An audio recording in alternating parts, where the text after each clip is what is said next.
And we're live again. We're back for the after party. And that means just jump right in whenever you're ready. We'll be pinning that as soon as we can. Did this didn't come up yet. YouTube has been strange. So the funny thing that that YouTube did recently was they added a new button for sorting. So their new sorting method is not just, it used to be they had two sorting methods, right? Sorting method number one was latest video, and sorting method number two was most popular video. And they recently changed that. And so now what you have is sorting method number three called For You. And I've been caught by this a couple of times because what ended up happening is they, oops, what's going on here? They added For You, and then they made that the default sort. So my sort went from very cool to very not cool. I didn't even notice. So it wasn't good. Miranda is united. Let's fix this one just so that I have it up.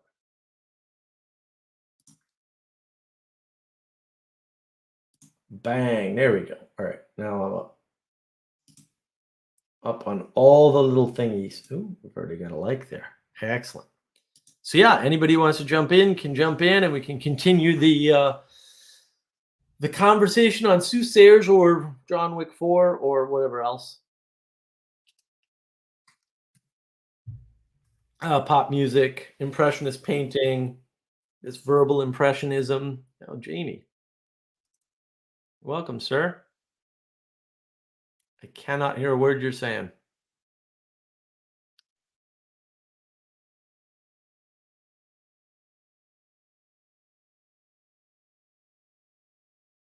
Wait, can you hear me now? Now I can hear you. There we go. All right. Hey, I kind of want to participate more, and so great. Like, welcome. Hey, I'll join a stream and see what happens. What's the worst that could happen? Don't know. Nothing bad, probably. Hopefully. I don't think anything.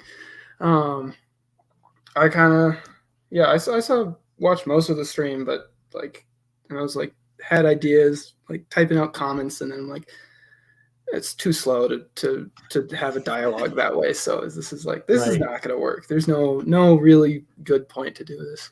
It's good. It's good for summaries. It's good for summaries. So yeah. I don't know if it's the best way to participate. So I just like, this is something I've never really done. Oh, okay. But I kind of wanted to defend my point, and I think we might agree of like good is not definable. And basically, my main point is just good is an axiom, and so that's the place we start from.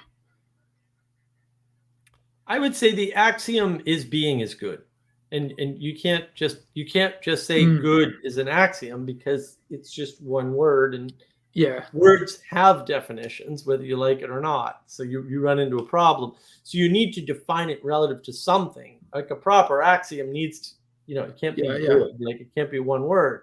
So that's why I went into being is good, right? Mm-hmm. Yeah.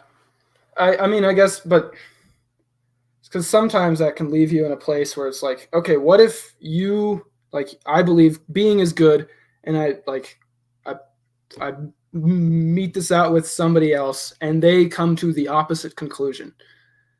Is that, well, can they? McNarth wants to be like noticed. I have been noticing everything you've written, sir.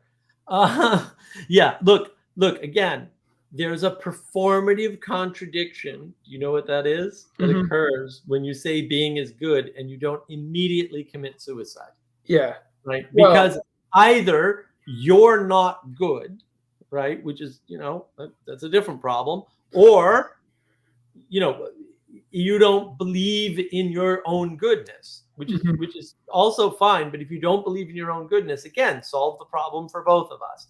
be true to your statement, and then I don't have to listen to you be stupid, because I don't want to listen to stupid people. I'd be very happy if that was a valid solution. So then they're trapped in a performative contradiction that they cannot get out of. Yeah. Right. I mean, yeah, I've definitely heard a lot of people say, well, being is neutral, and try to get out of that way. But then like for me is like to continue to exist takes like effort and work. And in order to put in that effort and work, in order to continue existing, you have to believe it's good on some level. Right.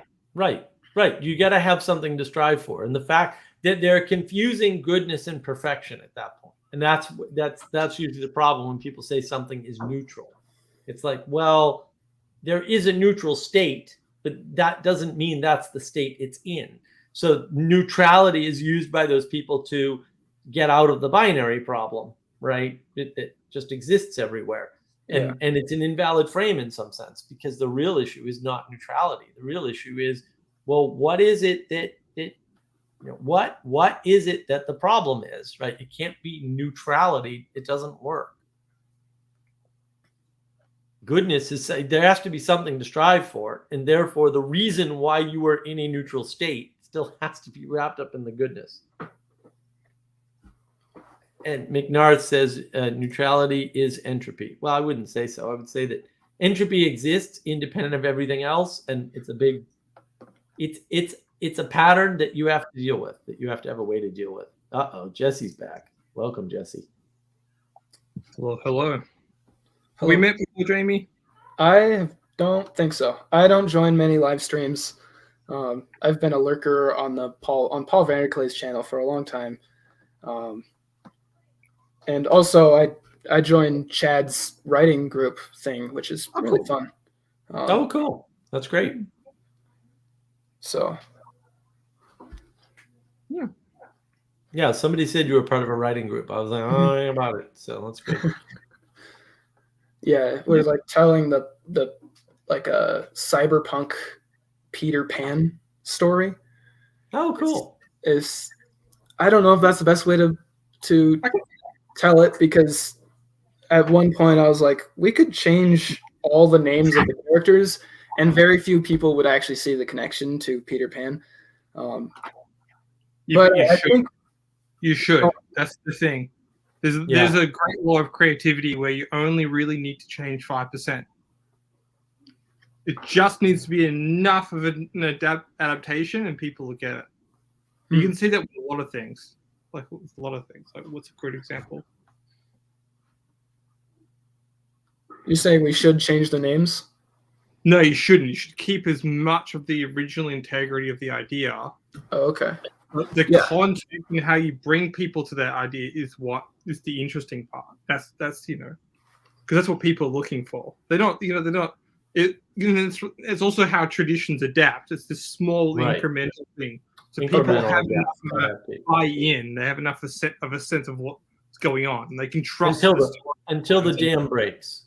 Yeah, and then it's all that's a different, right. There's a slow cycle and a fast and a fast cycle, and they catch it. That's why Elliott wave theory is so attractive. I don't know what McNarth means here. This, you take up the same state as dead matter, subject to entropy. Everything subject to neutrality. Being is neutral is, I think, what he's talking about. Neutrality is but dead matter is not neutral. It's dead.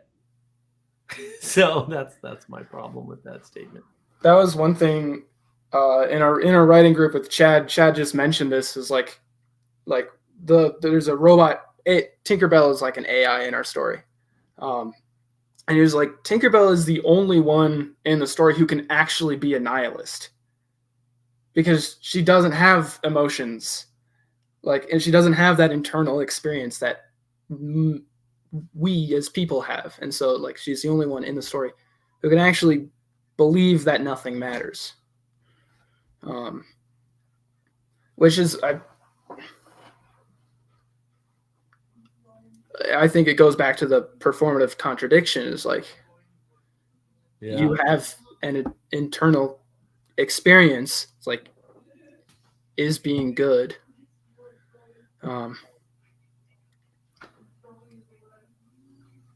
And it's like, if you don't exist, if you're mindless like AI, then you can be a real nihilist. I mean, I don't think AI rises to nihilism. I mean, I think dead matter is dead matter. It's not that nihilism implies telos, right? Because it's the identification against telos. That's all nihilism really is. The minute you don't have a higher ideal to go for, you're going to hit nihilism. It might not happen right away, but it's going to it's inevitable at that point because you've identified against telos. So if you don't have hierarchy, you have to identify against telos. If you right, and all these things cascade down, but there's an agency in identification against. Like you can't identify as not an agent. Like that doesn't make any sense because identification means you're an agent.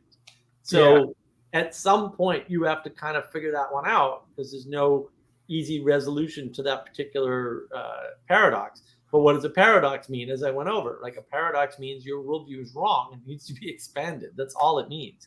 And which is not to say you can't adopt it and keep it and use it. It's just to say that's one of the limits. Because I'll argue all day long, Gödel's incompleteness theorem. You're not going to get one worldview to rule them all. That's the one ring. It's not happening. Yeah. Maybe okay. So just to go back to this whole 5% thing, Blade Runner is mostly a crime noir. The only thing that's really changed, the only 5% difference is the fact that it's happening in this futuristic city with this little bits of pieces of like technology or human robots, like in Frankenstein, right? It's basically Frankenstein's now real and running around. But all that 5%, 5-10% of changes is what gives the old crime noir story life. And so you can see that with a few other things, like probably something you're not going to see, but what came to mind is, have you read Brave New World by Aldous Huxley? I didn't read that one. That was one that most of the kids in school read. It's basically a retelling of Tarzan. You just where it starts, and you only see the Tarzan connection once you get to the middle of the book, and the character comes in. But then you're like, we've just led up to now we've got a Tarzan story. But if you don't, that's what kind of hooks people in. Is at the right point this character introduces, then you see, this is a recontextualization of. I wonder if they changed more than 5%, and that's what broke everybody. Because probably people who are so traumatized that they completely dissociate from themselves and waste away and die or be nihilists.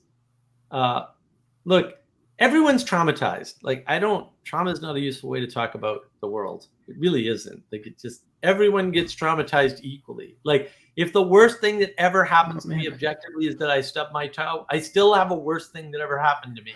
And I've met people who've been traumatized by tiny events, and they're so traumatized that it might as well have been losing an arm or being in war. Like I totally understand that. And so, no, I mean, your dissociation has nothing to do with trauma. You can dissociate with or without trauma. And so that's part of the problem is that, look, if you dissociate from yourself or being, then you have a problem. I agree. What set of problems you have is a different set of questions. But you need better framing, much better framing. Yeah, trauma is a terrible frame. Eckhart Tolle and these guys, Gabor Mate, just stop with the trauma talk. Everyone is traumatized by everything all the time, like under their definitions. It's really not helpful. Which is why the 12-step program is actually so helpful. It avoids this kind of past referencing sort of thing. It takes you as you are now and leads you to a path of reconciliation. Right. That's what you have to deal with. Yeah. Yeah. It's like that instance. Would it be the true nihilist? I wasn't searching for a true nihilist earlier. I was just stating what nihilism is and how it comes to be, and that it's inevitable in certain circumstances, right? So if you're an emergence is good person or you're an order is good person, you're going to fall into nihilism. There's no such thing as true nihilism. That's a no true Scotsman fallacy, so can't even go there. But it doesn't matter. Like nihilism is nihilism. It's truth or relative untruth doesn't work. And that's the problem. Like these extra words, modifiers on well-known words are not. You're not communicating at that point, right? It's like saying effective altruism. You're modifying altruism, or social justice. You're modifying justice. That's your move. You're constraining it somehow or changing it. These are invalid ways to communicate in the world. Virtues and values are not negotiable.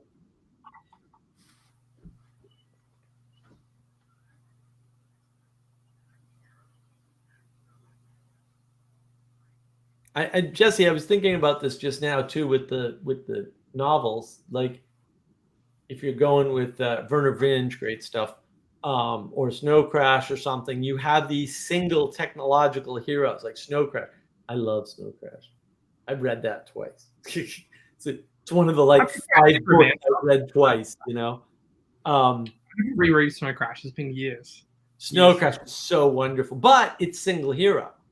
It's just some of the concepts he has, like the middle of the book drags on. Some of the concepts he has in the beginning of the book from a computer geek are just like, yes, totally get it. And it was funny too, because no one's going to believe me. That's okay. I'll say it anyway. A lot of the stuff he talks about, I'm like, yeah, that was in my design for that whole thing. And I still have a game design, a unique, very large game. I developed all kinds of technologies that spun out all kinds of patents in other companies through people that I know, that are built around this game framework that we were building as a team a number of years ago. So yeah, time clocks and all kinds of crazy things that they got. Auto map generators. My buddy actually wrote it like 3 times. Wrote the auto map generator, which is what like Minecraft is based on. And had we ever gone down that route, we would have been first to the Minecraft race for sure. Yeah, well, we weren't interested in that. We really wanted the big game to work. Well, yeah, I was actually thinking about Cyberpunk then too, and like the reason why that game falls flat is because it lacks authenticity. There's nothing authentic. But the whole Cyberpunk genre, right? So we'll go with Neuromancer and Islands in the Net. If you haven't read Islands in the Net. I know this, but yeah, you go for it. Islands in the Net is another awesome, like Bruce Sterling is amazing. These are single heroes with technology levers. And so they look, see Batman versus Superman video on Navigating Patterns, right? They look like they're single heroes by themselves, but that's actually not true, right? So, what's this? David Walker, Dark Souls, don't play that game. And Elden Ring are the only games I play. Good Lord. Like, no, please no. Please no. David's on the same little writing group. So he's a great writer. Oh, look at the spiritual bypass. There we go. There we go, Lynn. That's it, Lynn. You tell him, Lynn. Not seal your trauma. Deal with your trauma. Yeah, that's a big problem. You have to be able to accept some of your trauma happened to you because it's in the past. You're not gonna. It's like, well, one of Peterson's best stories is the one where he reframes the ages to the woman who thought she was abused by her brother sexually. It's like, yeah, you were 4. I don't think that qualifies. Because that's the rationalization of everybody. Everyone's rational, and so the 6-year-old must have been rational when he did what he did to the 4-year-old. It's like, what? No. Like, randomness happens. People do things and they don't know what they're doing. And yeah, there's all kinds of. That's why trauma is inevitable. Like, the world's perfect, and therefore trauma. What makes a good story, though, is encapsulating enough of that randomness in people, that authenticity, right? And that's what I was trying to say explicitly about the Cyberpunk game. There's no sense of authenticity in the characters and the way they interact. And in fact, half of the game is just like speech text, the generated speech text that they've edited. And you just like basically them just doing a bunch of missions in a colorful game. Like, it's not a story. I'm just playing a word text game with a great visual emulator. Like, at the end of the day, like, what people, this, and yeah, I won't get that far. But I would say why David likes those Dark Souls and Halo games is they're highly narrative driven. You almost don't even need to play the missions in order to get the story in the world. So take it as you will. Yeah. So you're a game developer? That's the enchantment, right? It's a story that I don't merely read, and therefore I'm more immersed in it.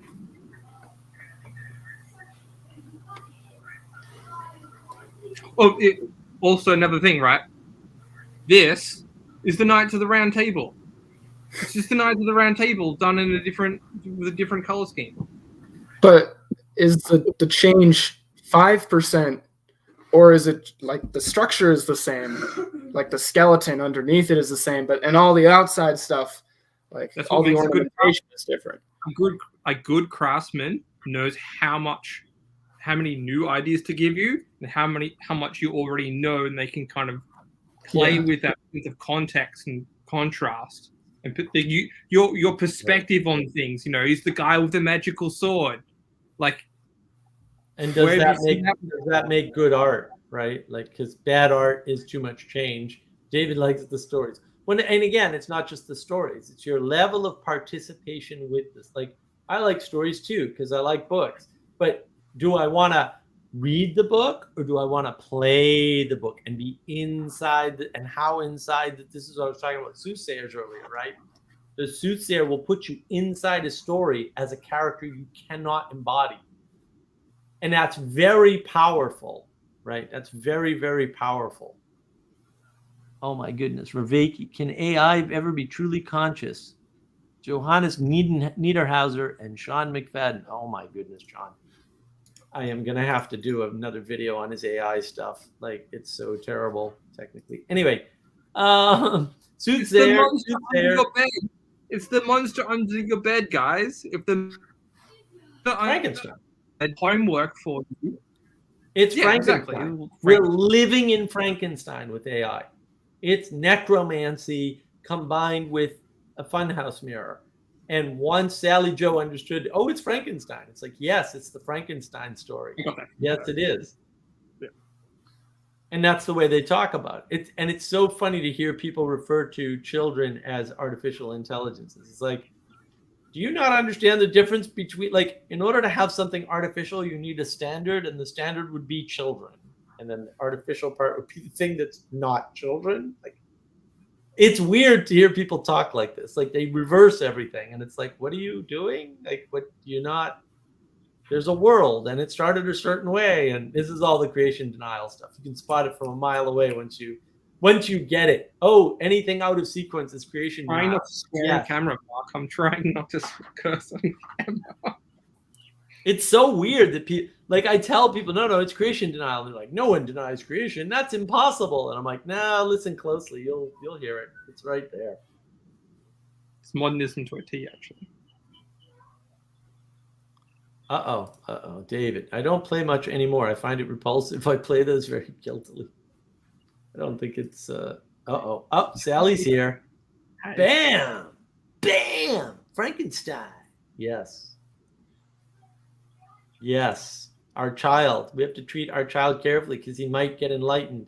And then he'll either run away with the other enlightened Frankensteins, or the enlightened Frankensteins will get together and enlighten us. Thanks, Verveki, you crazy person. Like, that whole AI talk was just so crazy. I was like, you gotta be kidding me. What the hell has happened to John? Like, really, dude? It's too bad. It's sad. Well, did we get to self-deception in Soothsaying? I mentioned self-deception in a couple places, right? Like, but self-deception's hard because, like, this is where you get into the humility and the outsourcing of sanity, right? Like, how do you know if you're self-deceiving? Okay, well, it's not through meditation. Not that meditation can't help and provide you with assistance, but meditation is not going to get you out of self-deception. Sam Harris meditates, right? Like, he's as self-deceived as you can get. Steve Jobs meditated. Do you want to be Steve Jobs? That you really want to be? It's kind of a jerk, famously. Is that the kind of enlightenment you want, where you're an asshole? That's not my idea of enlightenment. I was enough of an asshole before. I don't need to get worse. Thank you very much. Right? We need to acquiesce, to give in, to submit to the idea that in order for us to be better, we need to use other people for that. In order for us to transcend, we need people to hold where we were and help us to orient, right? And to know where to transcend to. Like you can transcend in lots of ways, like, and they're not all good. Some of them are very, very bad. And like history's replete with those stories.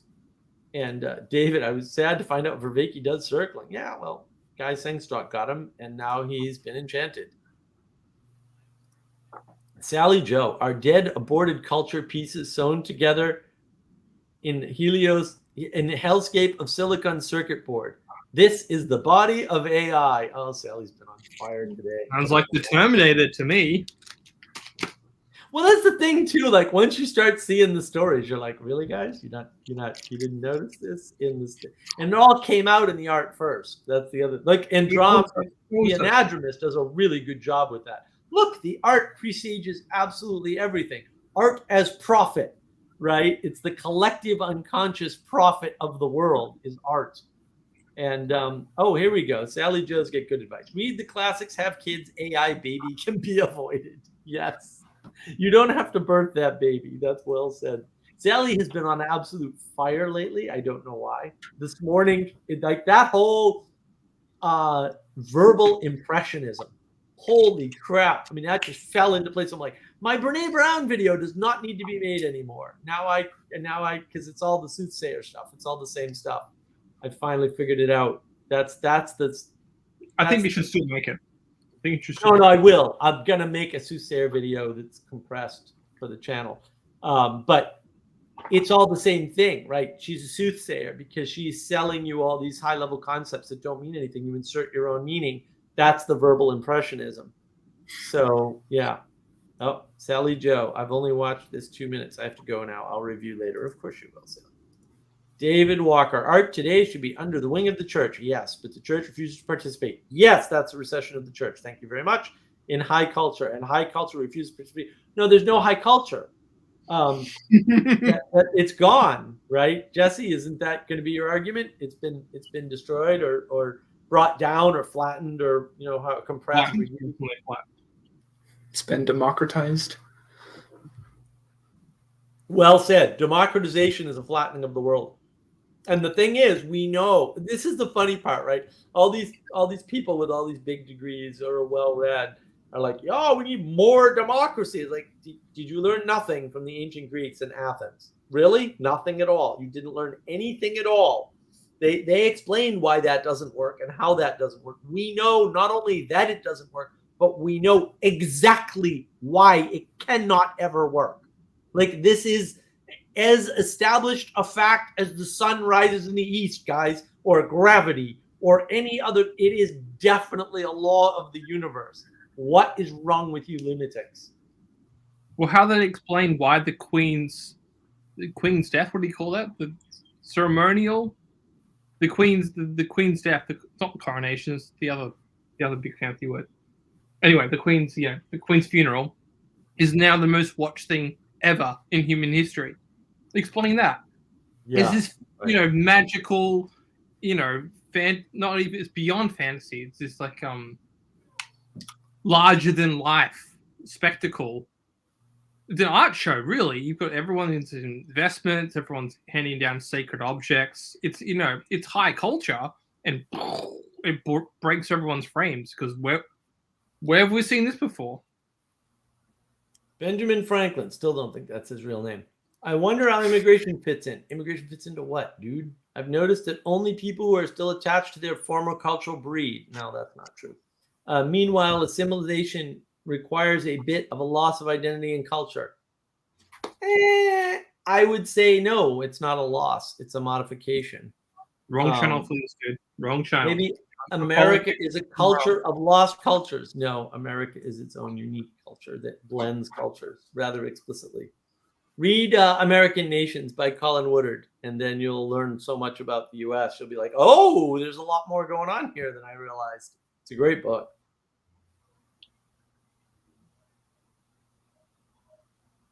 Yeah, immigration is just moving, and people move. And then there's all the domicile issues. But immigration in the US, because it's such a large place, is unlike immigration at any other point in time or place in history ever. Because we've got this huge open country. And as Woodard points out, there's the 11 nations of North America, right? And once you understand that concept, it's like, oh, and the fact he points this out, you can move. If you're born into the wrong culture, literally, you can move and find a culture that sort of meets with you. So it's a fantastic place. David Walker, Met Gala, did a Catholic theme once. It was amazing. Why can't church take these things like Hollywood and wield it with the rod? Yeah, well, look, the church has been receding for years. They won't even show their beauty. The church is afraid to experiment, but that's American tradition. It's not afraid to experiment. They gave up. They stopped fighting to be the ones that feed the poor. And more importantly, and this is actually, I got to talk to Father Eric about this. I meant to reach out to him today, but today was such a disaster. One of the problems is that the church is not taking seriously its obligation to first be a spiritual force and leader. And so the church will tell you what they do for the homeless, and the church will tell you what they do for people in need, but all the needs they're talking about are material needs. The church has become materialistic. What the church won't do is say, we will meet spiritual needs of anybody, including the affluent and middle class. And the church is not doing that. And I would argue, David, they have given up on charity as such. They've ceded charity, and this actually happened under the Republicans, George W. Bush, one of the reasons why I'm not particularly a fan, not of him in general, but of some of his stuff, is because he's the one that sort of broke through and acquiesced to the, let's just call them the evil left, because they are, and they were back then, and got rid of some of the charity exemptions and legal framework that was protecting the church so that it could provide charity. And that was just catastrophic. This is the Republicans not holding boundaries correctly. And, fair enough. Like, they made a mistake. Right the ship, though, guys. Like, seriously. You can, you should, you need to. It's really important, right? When the church isn't holding up beauty and isn't the defender of spirituality in the world, then you have a problem.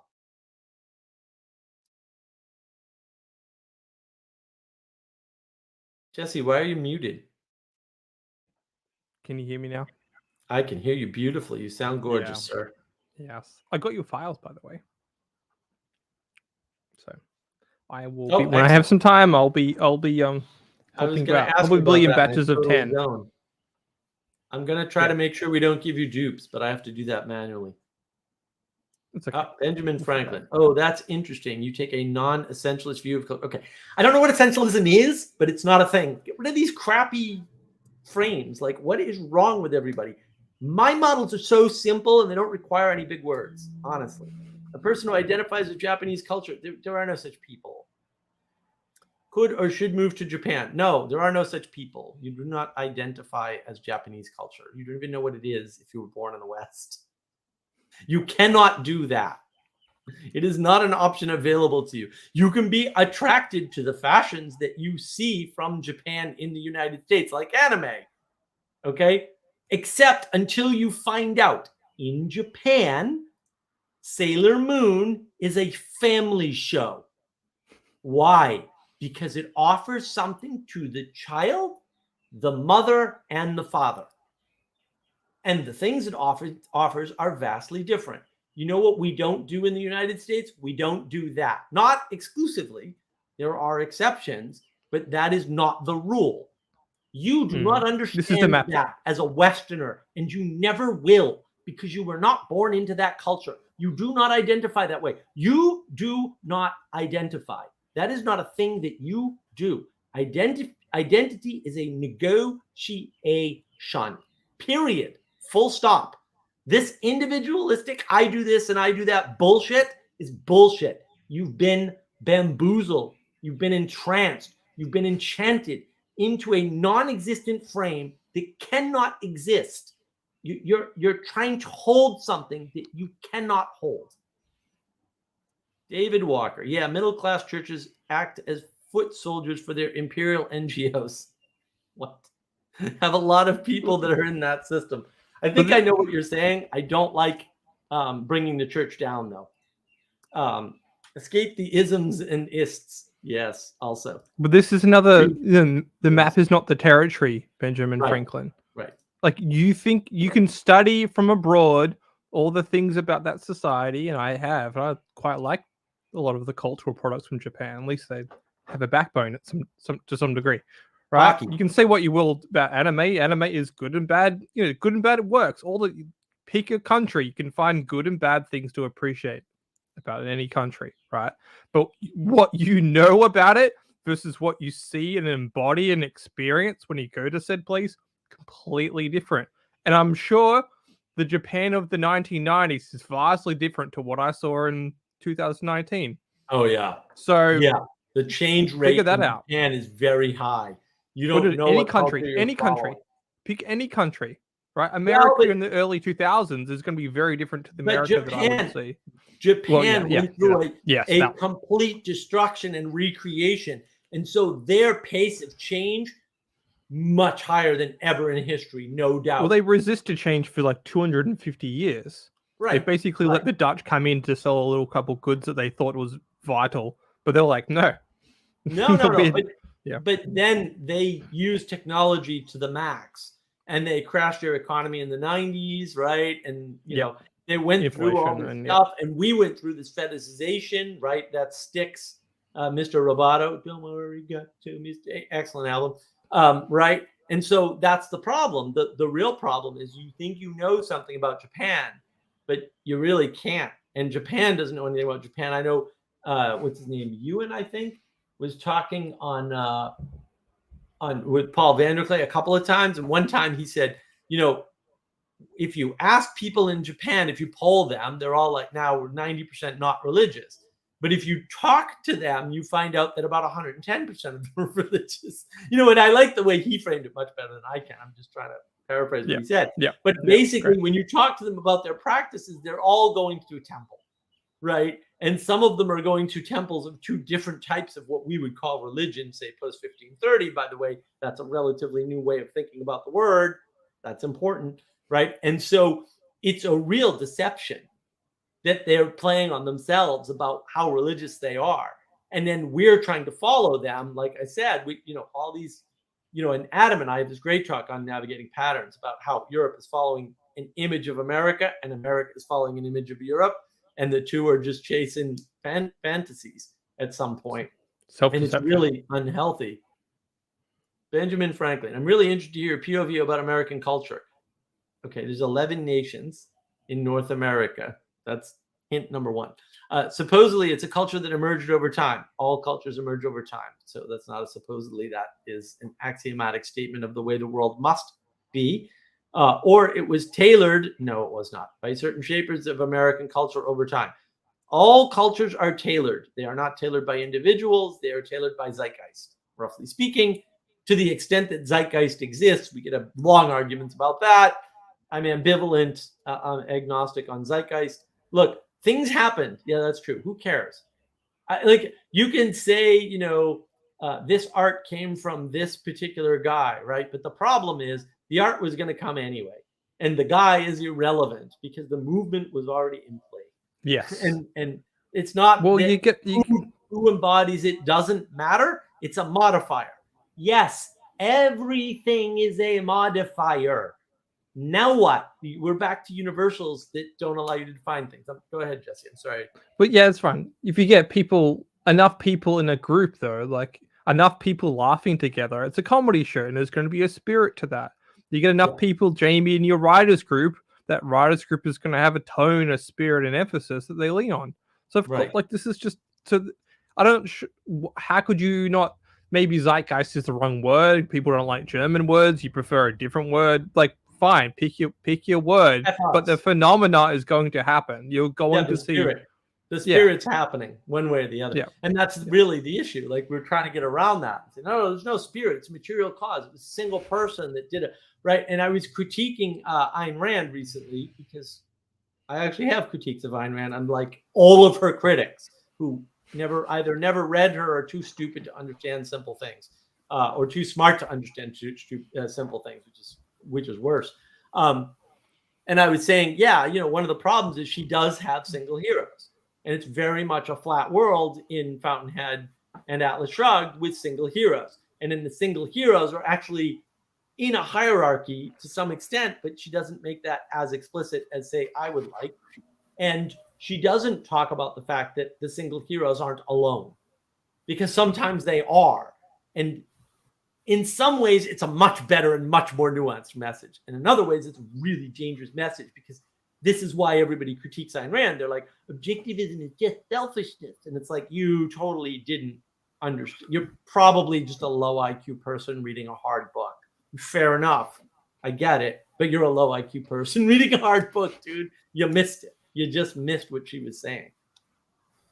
So would you say, like, certain people like that we honor in American culture, like George Washington, Abraham Lincoln, even Benjamin Franklin, like, ironically, would we say that they didn't shape American culture?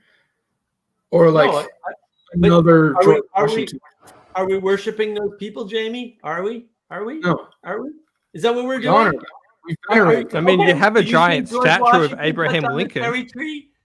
And you then have a giant temple to Abraham Lincoln. Like, I don't know how you're not. You have a giant obelisk right near it too. Is it Abraham Lincoln that is that who? No. You're worshiping the spirit of Abraham Lincoln, the group. Yes. You're not worshiping the person. And that's the postmodern critique. They're like, yeah, but that person had a flaw. It's like, really, genius? A person with a flaw. Well, this is news to me. I never would have thought a person in the past had a flaw. I thought all the people in the past were perfect, you muppet. And then they try to bring everything down. And you don't even notice, because you go, you know what? They're right. That person wasn't perfect. That must be significant because somebody pointed at it. You've been used. You've been misdirected. Yeah. So is that the difference? The whole idea of, let's go here. With like Jesus Christ, whereas like we say, or most Christians say, he was perfect. Therefore, we do say he rose in the flesh. Like, we worship his person and not just his spirit. Well, because like, what is it to worship? What is it to say George Washington, the whole cherry tree thing didn't happen? What is that? That's idolization. It's literally what it is. It's idolatry. It's like, wait a minute, because you're taking the physical person of George Washington and conflating it with the spirit of the thing we worship as George Washington, as this upstanding, honest man. And it's the same thing with Jesus. When does it turn into idolization, right? Into idolatry? Oh, it turns into it when you conflate the historical Jesus, which, like, under what authority do you have one consistent story that encompasses all of someone's life? We won't even talk about Jesus. Like, there's 4 Gospels. Life. There's 4 Gospels. When did that happen? There's 4 Gospels. And they don't agree. Yeah.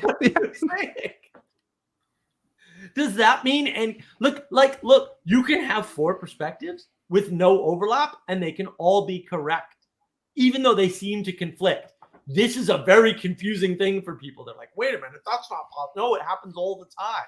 It happens literally all the time. So I was on the Grim Grizz stream the other night at like 1 a.m. And I don't know why I even jumped in, but I jumped in. I like Grim, and sometimes he says interesting things, and actually all the time he says interesting things, and he's important to watch, right?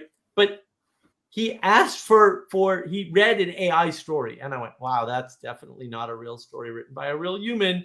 And the structure of the story is wrong. There's all these technical things wrong. Now, I can write really well. So I notice these things like right away. It's nothing to me. It's like as transparent as the sun, right? It's like, okay, I can see everything, right? Everyone else, apparently, nobody copped to knowing it was an AI story except me. And then he said, I want your opinion. So I gave him my opinions, and he immediately went, you're saying this about the stream. And I was just sitting there, and it was 1 a.m, and I was in bed, and I was on my Chromebook. I'm just like, I'm not even going to correct this. But he self-corrected and eventually realized, oh, you were talking about the story. Why would you jump frames? You asked a question for feedback about the story. I gave you the frickin' answer, and the first thing you think of is that I'm criticizing your stream. Why do I criticize your streams, Grizz? Do I go out there and say Grizz is terrible and nobody should listen to it? I don't do that. Like, I've never done that. You know, I don't tell people to not listen to his streams or telling me his horrible streams. I just don't do that. Do I say sometimes I don't understand what the stream is about? Yeah, I do that with every stream, though. Like, sometimes I watch a Vanderklay thing and I'm like, what the hell is Vanderklay talking about? In fact, funny story. So Vanderklay said something on Twitter. I think it was today. Today was so busy I can't keep track. I think it was today or yeah, it's still today. Where basically he said, I rewatched this video, his own video, and he said, and I feel like I understood it, and I was like, well, that makes one person, because that, and I'm sure Paul got a big laugh out of that. Paul and I, we had a blast at Thunder Bay because we sat together the whole conference. So yeah, when he wasn't up talking, he was sitting next to me for the whole Thunder Bay conference. Here we go. Get back to what you're trying to get to. You can hold people in reverence, but not worship them. Right. And you can say that it may. What's the 4 guys in your mountain? On Mount Rushmore? Oh yeah, right? Yeah. I don't know. Washington, Adams, and a couple of other guys. I don't know. I'm just Jefferson and Lincoln. Is it Jefferson and Lincoln? It might be. That sounds right. I haven't been. Right. Sally Joe's right there, but she won't go because she's like, so yeah, I'll have to yell at her about that. But this it gets the idea of sainthood, right?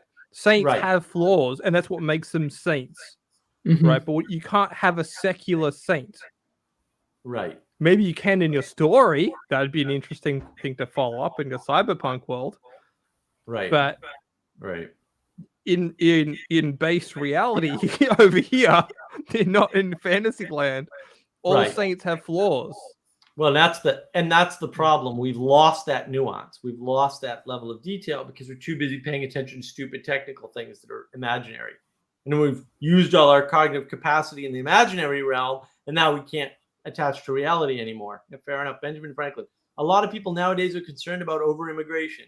Well, that's your framing. That's not what. Wrong stream, dude. Go somewhere else.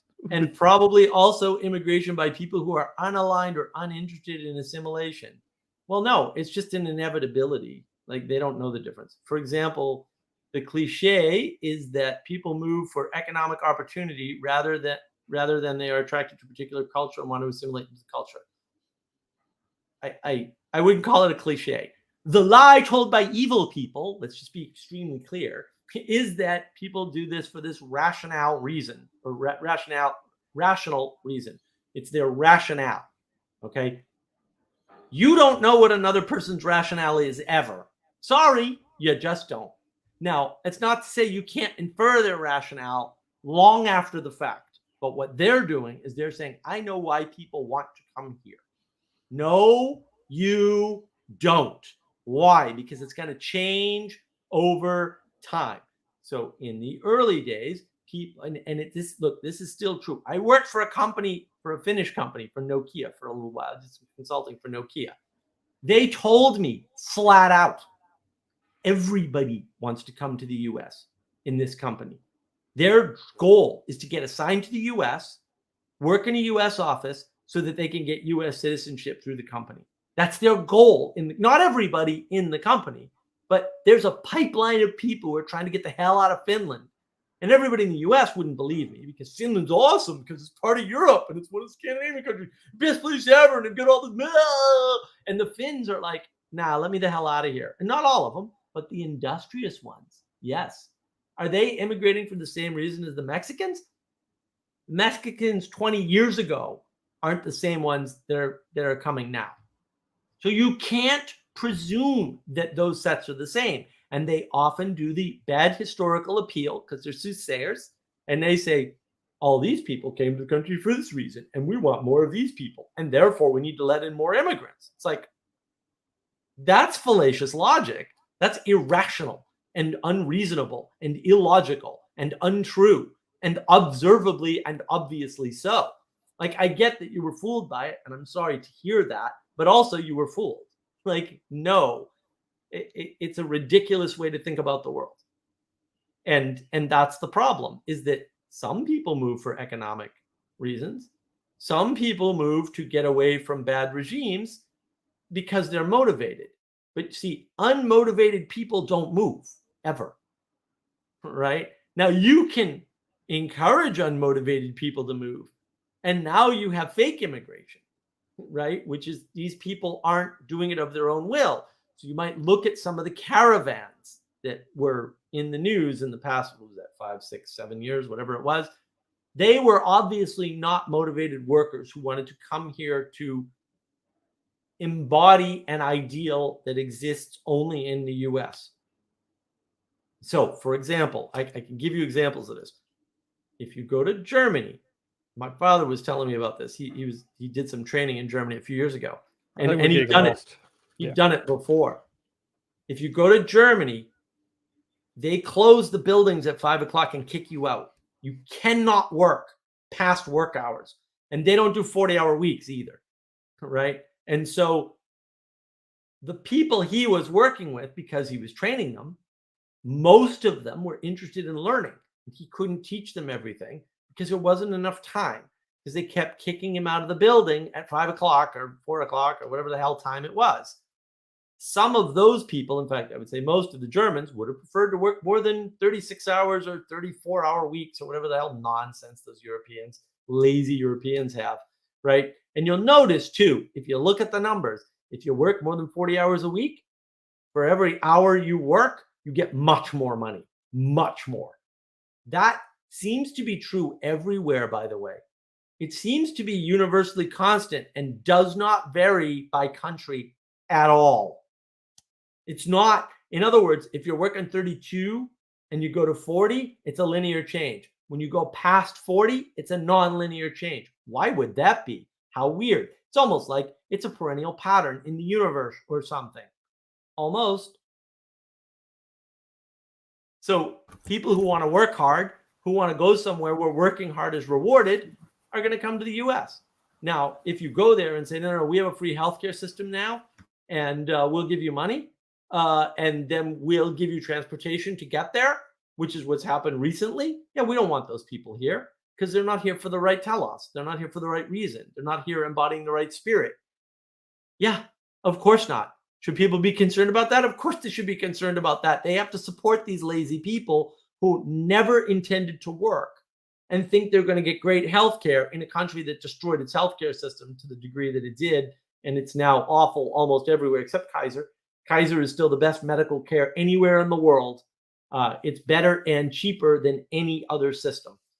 Just to let you know. Too bad we can't nationalize that, but that would create all kinds of problems. Little known fact for you. You want some facts? There's there's some facts, buddy. You can't take immigration and make it one thing. You know, I worked with a guy who had a PhD. He was published in one of the big journals. I forget. I think it might have been Nature, actually. He was published in one of the big journals. Took him, I think it was 7 years and $120,000 to get into the US officially. He had a PhD and he was published in Nature, and he couldn't get in the US. You know, and the Mexicans just waltzed across the border at the same time. Like those two things were happening simultaneously. Well, what the hell is that? Immigration is not one thing. And that's the problem. And immigration, you know, there's lots of quirks in immigration in the US. Like people who come here from Africa do really well, really well. The people who are already here from Africa do not do really well. That's an interesting little tidbit.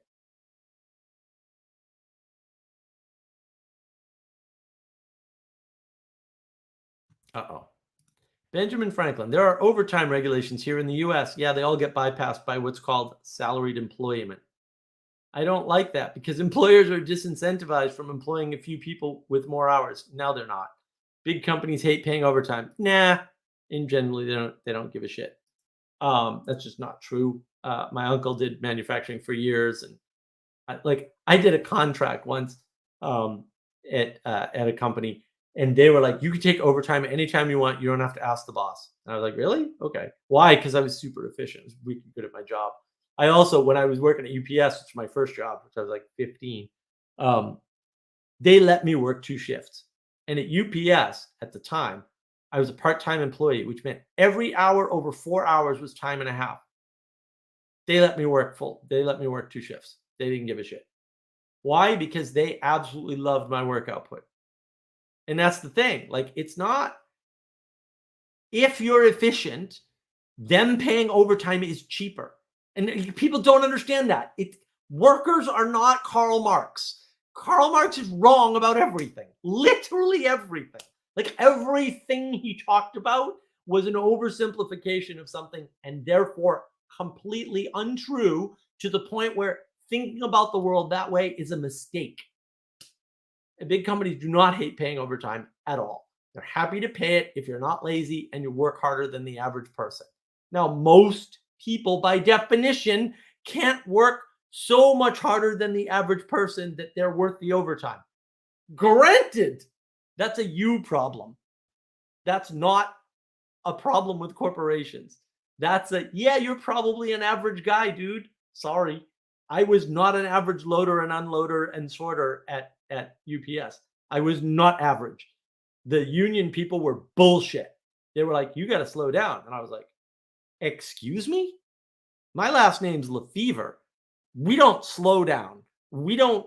No, that isn't the way the world has decided to unfold. Period. You don't tell me to slow down. That makes me very angry. and they were pissed. They're like, you're making us look bad. And I'm like, be better. My fault you look bad. If you look bad, it's because you're lazy or insufficient. That's not my fault. You're lazy or insufficient. I didn't make you. Buck up, buttercup. Life is. Sorry. Like, I'm not going away. David Walker. Karl Marx was a broke guy writing about money. Can confirm. But he was also a moron. Like, no, actually I can prove that he was a moron. I can actually show you he was an articulate idiot, but he was an idiot. Taleb would call them intellectual yet idiot. But he wasn't even intellectual. He just made a bunch of He was a soothsayer. He was a He was soothsayer. He was, yeah, oh gosh. Big time. He was not connected to what he was talking about. His family even said so. I wish he'd spend more time earning money than writing about it. Yeah, or earning capital than writing about it. Yeah, well, and his statements on, I have a list of Karl Marx's statements on capital. They are it's also Karl Marx and Engels as well. Everyone forgets that Engels' influence and the team up of the whole collective of people were Marx was just the guy who put his name to things. You know what the dirty hippies did to me? These sons of bitches. This is one of the things that pisses me off. So I'm living with these pricks, and they're, look, they're teaching me critical thinking, and they're doing a great job, and I learned a bunch of stuff from them, and most of them I love dearly. Would not take a bullet for most of them, but a few of them, yes. Because they're dirty hippies, so we can do without them. Anyway, they were like, oh, well, you shouldn't confuse communism and Marxism because, they're not the same thing.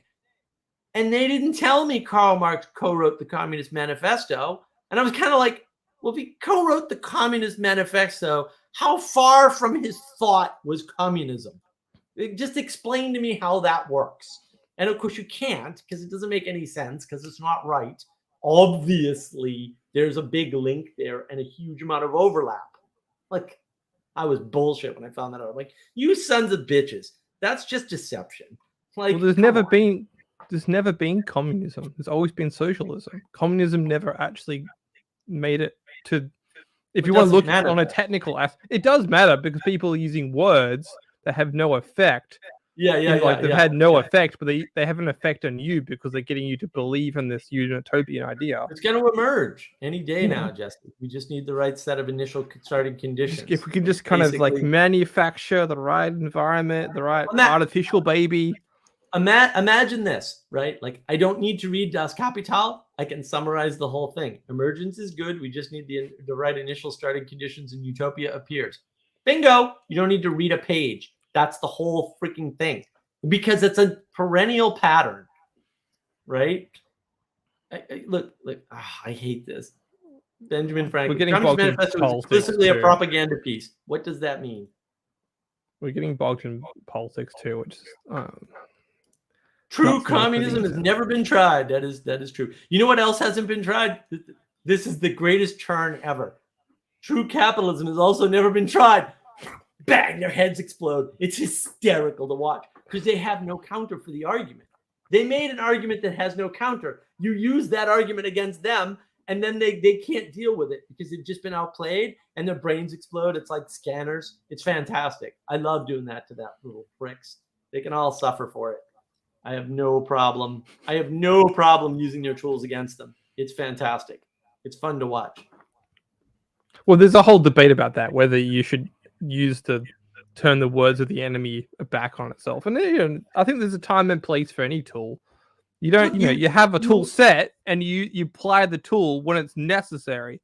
Just because you have a shotgun doesn't mean you should use a shotgun. Like this, sometimes just telling people to leave your property works. Benjamin Franklin. It's bad is what I meant. Oh, yeah, but like this is the problem with using terms like propaganda. I still maintain that you can't tell propaganda in the moment. Like you can't deliberately write propaganda because under that definition, everything you advertise is propaganda. All advertising, all communication reduces to propaganda. That's all I'm objecting to. I'm not objecting to your point. I'm just saying, yeah, the problem with propaganda is, except in hindsight, it's really hard to determine what propaganda would mean. But could somebody be so possessed by a spirit of their ideology that they are able to write that propaganda in the moment? Or is that like... No, it's a definition problem, Jamie. How do you differentiate in the moment that something is propaganda or not? And look, there might be an answer. I'm still open to, but nobody can answer this for me. And I've been asking for years. Like, this isn't a new question. Like, what would, let's suppose you had to write two pieces and one was propaganda and one was not, but they both had the same audience. How would you differentiate the propaganda from the non-propaganda? Look, maybe there's a way to do it. I'm just keep asking people, like, how would you do that? I don't understand. I guess the point is, like, one of the things is if you can differentiate the propaganda from the non-propaganda, it's not good propaganda because then it's just too obvious. This is what I mean. The definition in the present, when you add the time component, the definition in the present collapses to something that can't differentiate. And therefore it's not useful. It's only a word. It's a word that's only useful to state that the winners of history determine what's good and bad, right? They're the ones that get to write the history. And so anything they don't like becomes propaganda. But it wasn't propaganda at the time. At the time, you were in a battle of ideas. And had those ideas won, your ideas would have been seen as propaganda. That's all I'm saying, is that it really is an arbitrary designator for who were the winners in terms of history. I might be wrong. I don't think are there winners? Are there actually winners of history? It's just people that wouldn't like, because it's again just the time scale, right? Yeah. Right. There are winners of certain time periods or something, right? There are winners like communism does win out, or at least the socialist ideal does win out, in Russia, right? And the territories, right? And then that has this sort of patched history, and there's the fall of the wall, and does it? There is a winning and a losing there to some extent. And what I was thinking about this today, David. If there's no winners in history, you would have to explain World War II. No, first of all, you don't have to explain World War II. World War II is a mistake. Okay, there's no such thing as World War II. There was one world war with a break in the middle. And I say that very specifically because you cannot point to anything that caused World War II, unless it's the end of World War I, unless it's 1919, right? The Treaty of Versailles means the war goes on. That's basically what it means. And you can object. You can say, no such thing as a war within a... And then I'll go Cold War. Now what? Right? Because the Cold War is the same thing. It's just the end of the Cold War resulted in a collapse. and not a reinflation of war. Although maybe we're seeing that now with Ukraine. I don't know. All right, Benjamin Franklin. Reinflation is the word there. Yes. Well, we're trying for World War III. I think we all pull together, we can do it. But I'd rather we didn't. I'm just saying. Maybe the propaganda element comes from the goal. I don't think so. The goal was to turn people and create mass movements. In a communication, when is that not the case? The manifesto was not meant for the intelligentsia. It was meant for the workers. Yes, but it got taken up by the intelligentsia because they're always the ones that do everything. Historically speaking, right? Who got the masses together to do the French Revolution? It was the intelligentsia. Yeah, I mean, you were right about that, really. Oh, thank you, David. I'll take that. Yeah, who rabble-roused the anarchists in Russia to cause the Bolshevik Revolution? Was that the people at the bottom? No, it was the intelligentsia. And not only that, it was the intelligentsia manipulating the slightly smarter than average people who were disenfranchised. And then that's the Bolsheviks. So the Bolsheviks take power thinking, we finally have it. And of course, Trotsky and Lenin and their people were like, you morons, you're all disorganized idiots. We've got to wipe you out first to shut the door on the revolution. Because they knew what they were doing. Like, they're not stupid people. They knew what the problem with the French Revolution was. They didn't shut the door. You have to kill all the anarchists that you use to get power. Otherwise, they'll just keep anarchy forever. Like, that's how it works. So, yeah. What's the David Walker? American and the Soviets really just had a religious schism. I don't think so. We have an ideological. Well, you can put it in economic terms. I mean, that's how Reagan won, right? Is economically. There was a great PBS special on that. He used economics to destroy over Stalin. Well, Stalin's a whole different thing. But again, we're just playing a timescale battle there.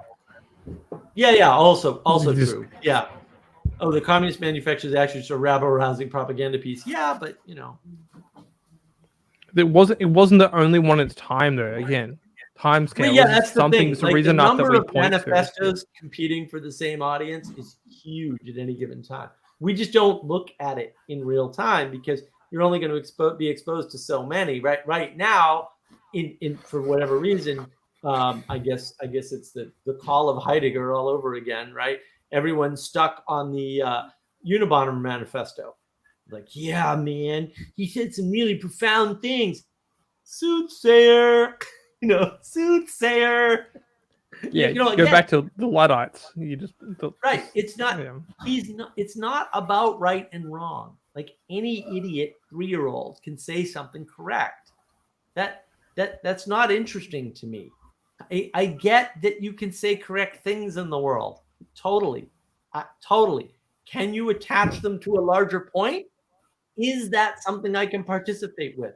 You can tell me all day long that corporates are all for profit, and that's why they make the consumers and force you in. Hey, I'm not going to disagree, but it's a stupid frame and it's wrong. It's not that, it's partly true. If that's all you're looking at, it's 100% true. But that's not all there is. And so it's not true enough to make a difference. Like I said in the monologue. And you've got to realize, Well, let me just make this one point, Jesse, and then we'll go to you. I said this in the monologue. The percentage of people who complain about banks being for profit and have bank accounts is 100 so far. I know that's anecdotal, but look, I go into this with a lot of people. Okay, I have not had money anywhere near a bank in like a billion years. Like, for almost my entire life, actually. Credit unions are nonprofit banks, and they give you really good deals, and building associations is what they are in the UK. I don't know what they are in Australia. These people are using a frame so narrow that even though their problem is solved, they're pretending like it's not. And then they're just they're just hurting themselves, right? They're just living in a hell that they've created for themselves because they refuse to believe that banks can be nonprofit, but they can.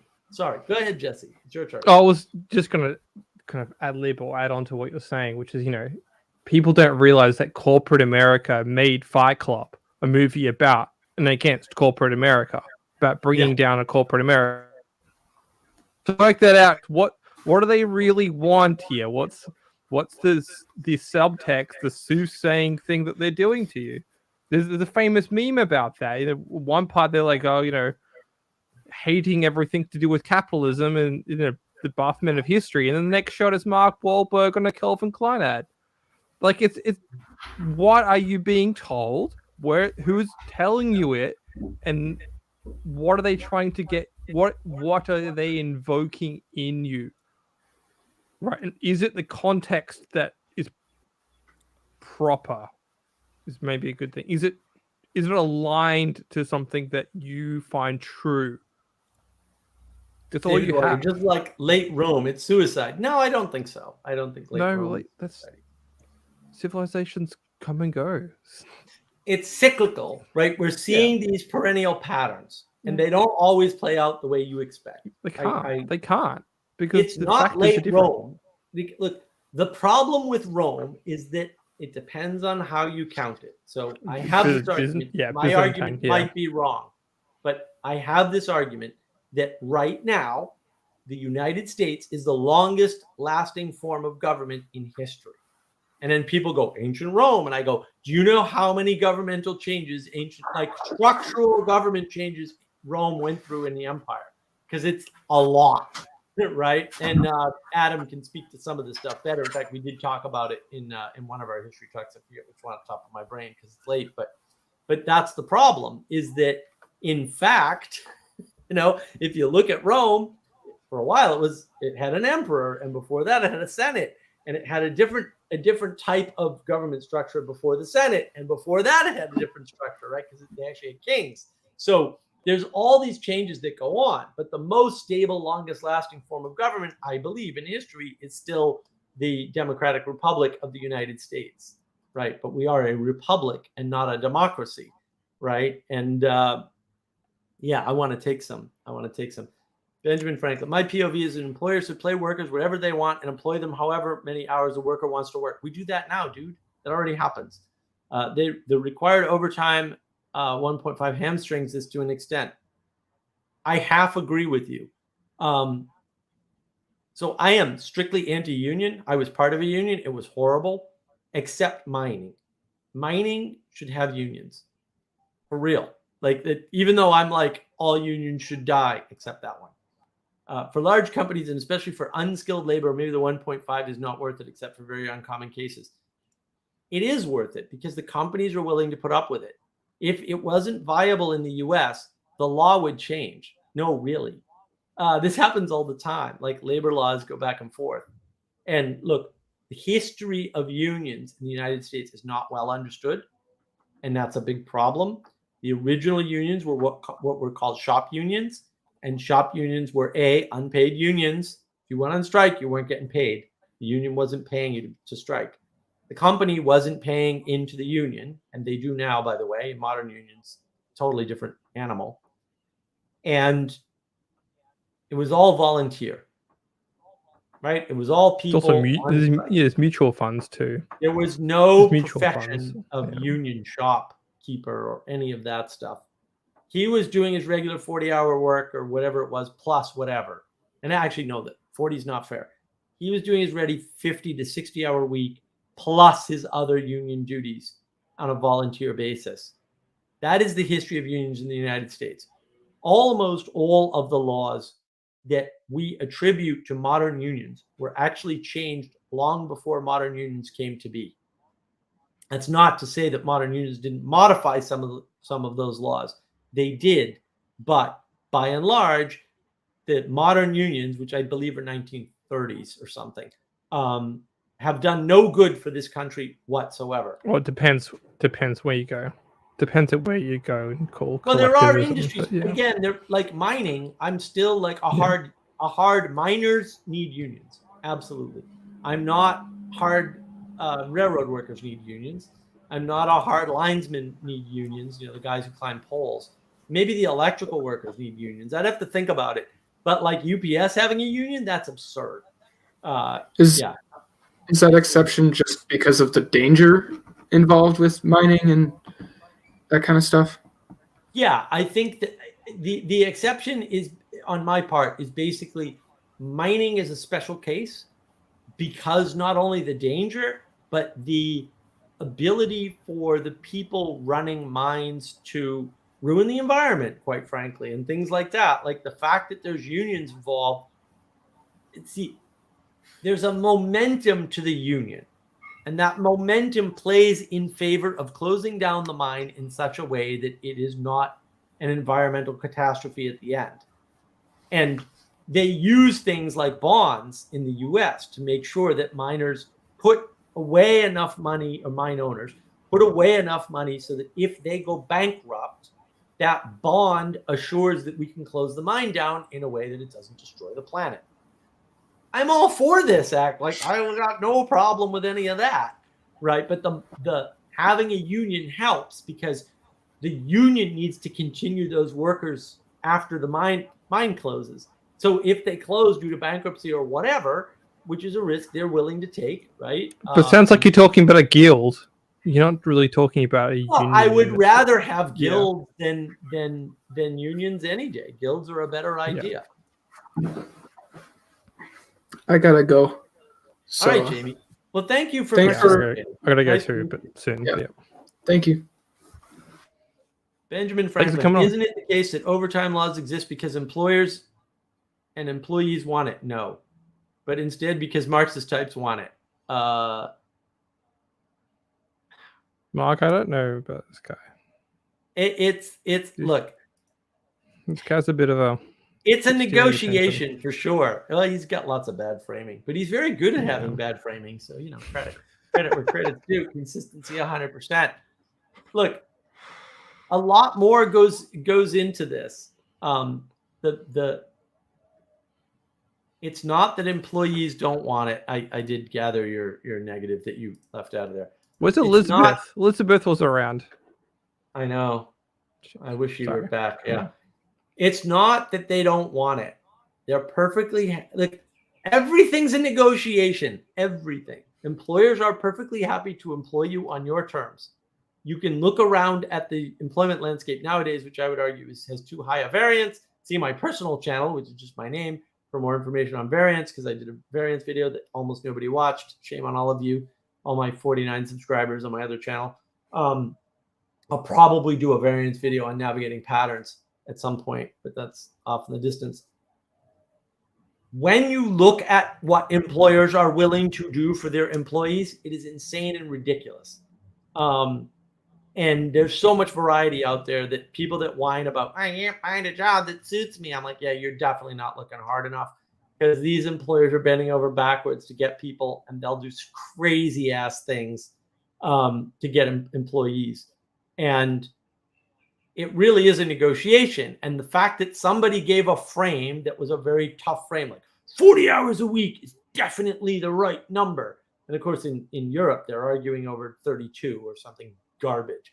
Of course, Europe never designed, developed, or got anything to any reasonable level in modern times because they can't work 40 hours a week. And the only exception to that's Germany. And even they don't do a good job. So there's something about 40 hours that we settled on. There's something about overtime that we settled on. There's such and this is the irony. If you look into the history of modern unions, one of the things that actually happened was they went after the car companies first, which is ironic because Henry Ford paid the best of anybody else for unskilled labor. And what happened was he was all proud of the fact that unions were going in and forcing his competitors to raise the amount of money they were paying the workers for idealistic reasons. He was not like, oh, I'm going to get rid of my competitors when they have to pay however many dollars an hour over what they're paying now, and then they won't be able to compete because I have first mover in the market or whatever. That actually wasn't it. He was a real idealist. Ford was a nutbag.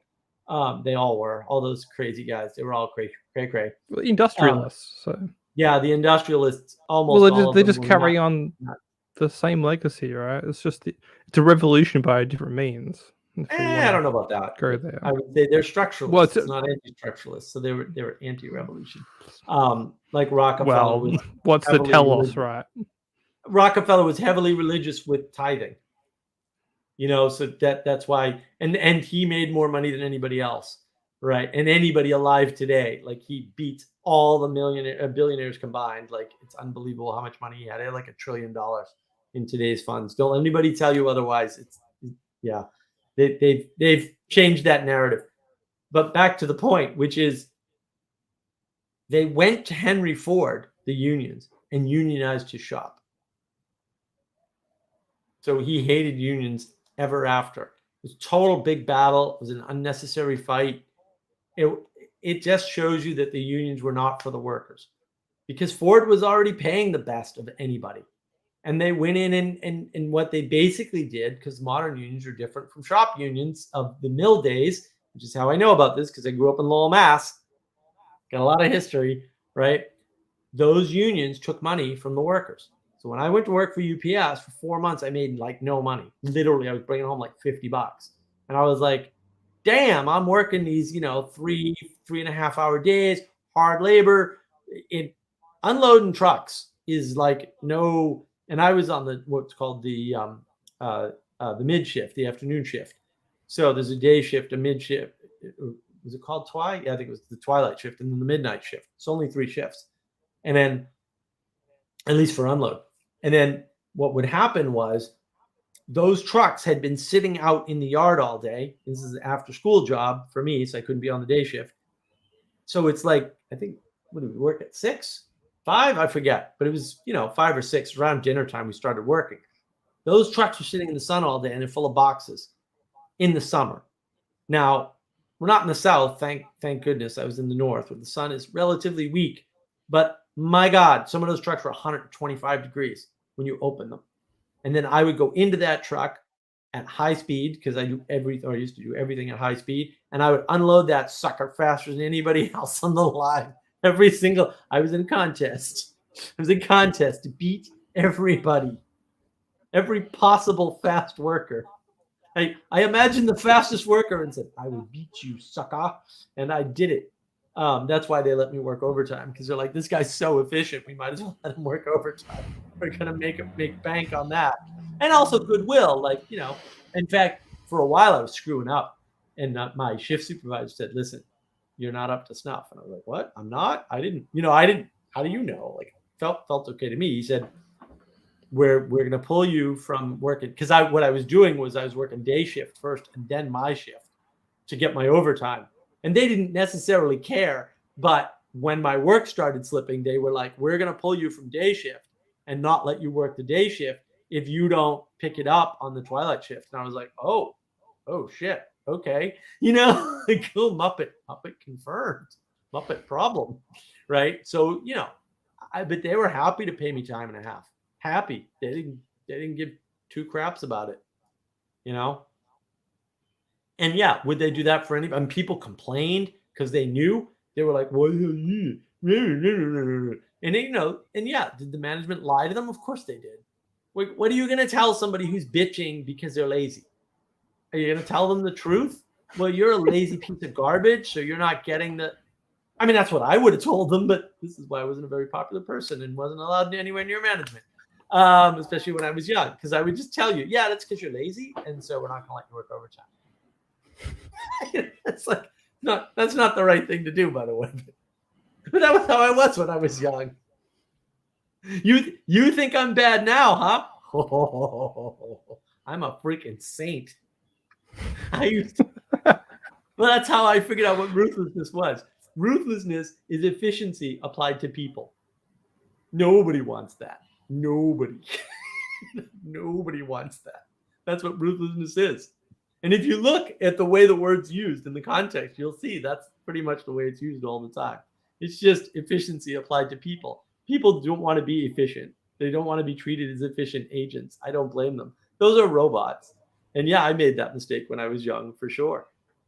Yeah, definitely. Well, it's difficult for people to maintain that sense of efficiency. You can do it for a couple of weeks, maybe, but you can put a framework around it and say, yeah, and be as efficient as possible, and eventually you'll pay your price for it somewhere. Right. Well, that's the thing. Like efficiency, like everything else, there's entropy. None of this stuff lasts forever. You know? Yes, that's the problem. And that's the soothsaying element of that, right? It's telling you, these all these Instagram or YouTube influencers trying to give you these efficiency tips and lifestyle hacks and what the hell body is this? hacks. Forget disembody. I agree with that. There is agency. Yes, you are really alone. No, if you have agency, you're not alone. Or if you're alone and you have agency, it's on you. It's not on anyone else. How does such a comment help? Well, it's not only that it doesn't help. It's just this rambling, crazy, doublespeak, self-referential, gobbledygook, illogical, crazy talk, which is fine. But no, still no. I like appreciate the exemplification and the contrast. Like, yeah, you can say crazy things here. That's fine, but we're going to call them out as being crazy because you need to know that they're crazy. Like that's soothsaying, and we're a big no on the soothsaying. I thought that was clear from the soothsaying, but maybe not. And it's okay. Like, hey, bring your soothsaying here if you have questions, and I'll call it out if need be, if I can. Maybe like if you ask me about someone obscure, is this person a soothsayer, and I haven't seen enough of their work, but I know of them, I might not be able to tell you. But I'm happy to try. Can't hurt to try. We don't guarantee answers. I'm not here for answers. I'm here to help you get your own answers, right? Like you got to do the hard work. You're an agent. You may be a Muppet, but you're still an agent. What is this? You are an agency. I'm not an agency. An agency is a structure with a particular telos. I'm an agent, and I'm a Muppet agent. I may be the Muppet, the king of the Muppets, but whatever. Not really an agency. Can you have a king if you're in a Muppet? Certainly not. I've been bouncing around the idea of the Council of Muppets. But the Council of Muppets is real, Jesse. I was told about it. Okay.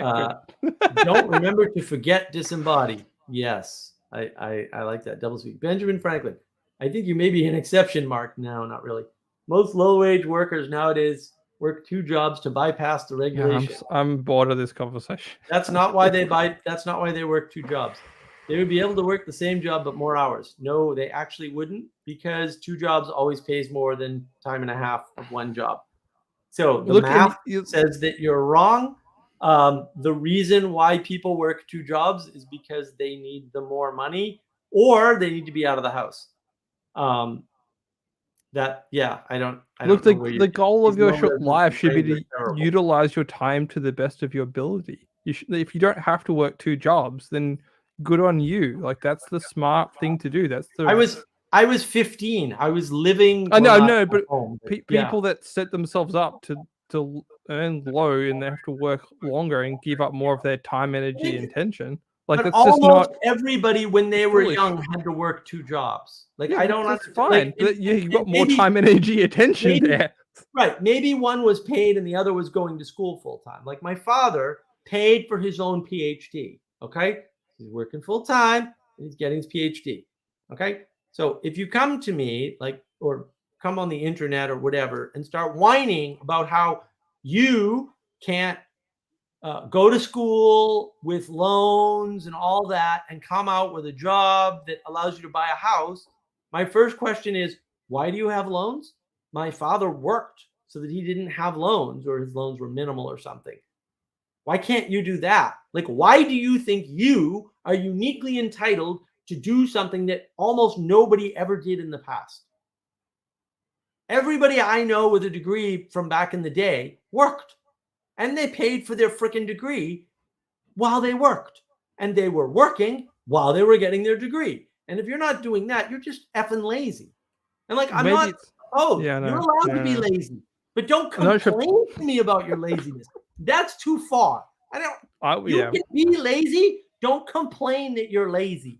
Don't be lazy. That's within your control. You're an agent in the world. Like, really, like this is nonsense. It's really Maybe nonsense. it's because we're both dyslexic here, but you don't have to agree to other people's time frames on things.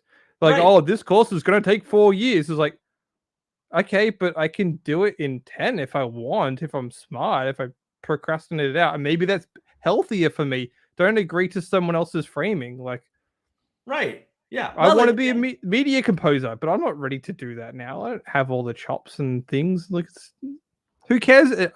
Like, I have a whole bunch of creative people, creative friends that think that they can just make it all success in their 20s and 30s and don't realize that the time scale battle. No one successful is successful in their 20s, and it's very rare they are. And most likely, you find out they've been doing it since 8 or 9, and so they're already ahead with you on this time scale battle. Right. You started when you were 20, thinking you were going to be Avicii, and it's like, no, Avicii started when he was 8. Yeah. It's like, it's like, crazy. It's like, well, being a good doctor does not start after you do 10 years of medical school. Being good, how about practice for another 20 years and okay, you've got 30 years experience. Probably makes you a good doctor by that point. Like, yeah. Well, this goes back to the participatory knowledge, which again, even though I disagree with John's framing on that, I think it's so useful. Yeah, participatory knowledge matters. This like learning from school thing doesn't actually matter. It was the whole conversation I talked about this earlier. The interview that was an interview, it was a meeting that we had with this guy. He's gonna help us out with some work, and we're just talking like, in back when I was a boy, we learned, and like I was telling him like, yeah, I didn't go to college. I audited some courses, right? But like I learned from the people who built the stuff originally, the old men who were old and said, well, this is how we designed it this way. And this is why a computer boots this way. And this is what we were thinking. And here's all the mistakes we made. Had we to do it over, we would have fixed all this stuff. And no one's ever gone back and fixed any of it. And so we're stuck with things this way, even though everybody knows they're wrong. That happens in every industry all the time. All the time. There's all these arbitrary decisions made or decisions made by mistake. Or the best example I can give you is look up the history of the word aluminium and the inability of the United States to say it correctly. Aluminum is not the way you say that word. The reason why it is that way, no word of a lie, you can look this up, is because an intern misspelled the word in the catalog for the largest supplier of metals in the world. And that's why we have aluminum instead of aluminium, which is how it was spelled prior to this retard getting it all wrong. And we've never fixed it. These things happen all the time in the world, guys. Literally all the time. Little mistakes are made. Tomatoes. Tomatos. Well, that's the thing too. It's such a minor thing, and yet, like the number of things in computers that are broken because they were literally written by interns or low-level guys, people on a summer project, given like a side project, you would not believe how many of those things there are. And it's just like, well, this is dumb. And it's like, well, we know it's dumb, but we all followed the same pattern because it was cheaper and easier, and we didn't know what. Like the number of people that understand the boot sequence for a computer is so small right now. Like there wouldn't even be a point. Maybe if you can let me make a minor point, like managers are not there to verify your work. Managers are there to verify your work. Yes. Slight difference there. They're not verifying your work. They're verifying that you're working. Maybe I'll say it a bit clearer there. Working. So the activity of working. Figure that one out. Nice party. I can almost perceive the target audience. I doubt that. I don't think such things are possible. I don't have a target. What audience? So yeah, I don't. These people and their magic. I don't think you can magic that way. There is magic, but I don't think you can control magic. So, like Soothsayer. We're all in the meaning crisis. We're all Muppets. So we're all we're awakening to the Muppet crisis right now. That's what our target audience is, people awakening to the Muppet crisis. That should be, you should do a 50-hour series with Muppets or something, Jesse. That would be fantastic. Deconstructing every Muppets episode ever. Target the audience with a wide net. I don't know about that. You know, one thing I wanted to do is I actually want to make Fight Club, but just change everything about it with Muppets. So if you can help me with an AI program where I can just replace bits and aspects of Fight Club with Kermit, that would be within the Muppets. That'd be great. I could, in theory, do that. Okay. Yeah. Or the Matrix was the other one, to put Kermit as Neo from the Matrix. I thought that Kermit is Neo. Yeah, I thought that'd be funny. Where is the crisis? Oh, within us, of course. Any meaning or Muppet crisis is within the person. Yeah, all the crises are within us. They're not outside of us. That's crazy framing. That's the problem. People don't. Have you talked to your neighbor, Grey Knight? Exactly. The crisis is nobody talks to their neighbor. That's like, did you hear this dust up over the BOM marriage crisis channel? Did Sally Joe ever tell you about this? No, maybe a yeah, let's go. So they've got this marriage crisis channel, right? And then the purpose of the marriage crisis channel is to talk about the struggles of married couples as married couples. Makes sense. There's a crisis around marriage. Why? I would argue it's related to the meaning crisis, which is really just materialism crisis and the intimacy crisis, right? For me, it's intimacy crisis. And so, yeah, we have an intimacy crisis. It affects marriage. Duh. Okay, I'm all in, right? I did a talk with Catherine on the intimacy crisis on navigating patterns. See navigating patterns, wonderful talk. Catherine's awesome. What happens is MGTOWs jump in there and incels jump in there and they start commenting on what the meaning crisis is. And Sally gets upset. So I'm like, I can't see Sally upset. That makes me angry. So I jump into the marriage crisis chat every once in a while, and I would just, like smack people about, with text and say, no, you're thinking about this all wrong. And by the way, you're stupid, right? Only in a nice way. And then we decided that no, what they're having is a dating crisis. And of course, Sally Joe, not to be upstage, said it's not a dating crisis, Mark. It's a hello crisis. And I'm like, yes, exactly. It's a hello crisis. So you've got a bunch of men in there who've never said hello to a woman who are worried about the marriage crisis. It's like, dude, you're so far away from the marriage crisis. You got bigger fish to fry. They just compress the world, right? They flatten it down. Like, well, really, the problem is I don't have a wife. It's like, the problem is that you don't know how to say hello to a woman. And then the next problem you encounter is that you don't know how to date. And then the next problem you encounter is you don't know how to get into a marriage. And then the next problem you encounter is the marriage crisis. Like, there's a bunch of crises you have to go through to get there. And everyone's just compressed everything down into this stupid frame. And it's like, what is wrong with you people? Like, that's perfect idea of flattening or compression or reduction of the world, right? It's oversimplification. It's like, no, that's not how that works. Like, you're just going to get a wife and like your MGTOW problem will be solved. It's no.